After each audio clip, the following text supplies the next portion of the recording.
రీతిలో నిరసన తెలిపారు. జీటీ రోడ్లో గుంతలు పూడ్చి ఆందోళన చేపట్టారు. పలుమార్లు అధికారులకు చెప్పినా పట్టించుకోకపోవడంపై అసహనం వ్యక్తం చేశారు. అధికారుల తీరుపై ఎమ్మెల్యే తీవ్రంగా మండిపడ్డారు. అధికార పార్టీ ఎమ్మెల్యే నిరసన చేపట్టడంపై ప్రజలు ఆశ్చర్యం వ్యక్తం చేస్తున్నారు.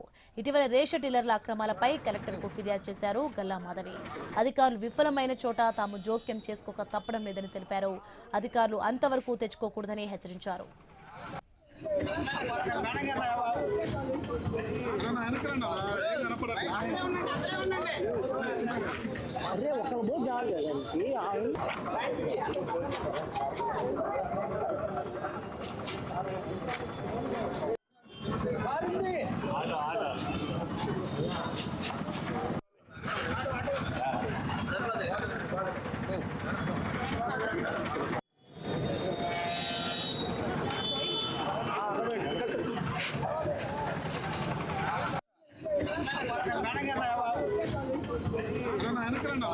కనపడ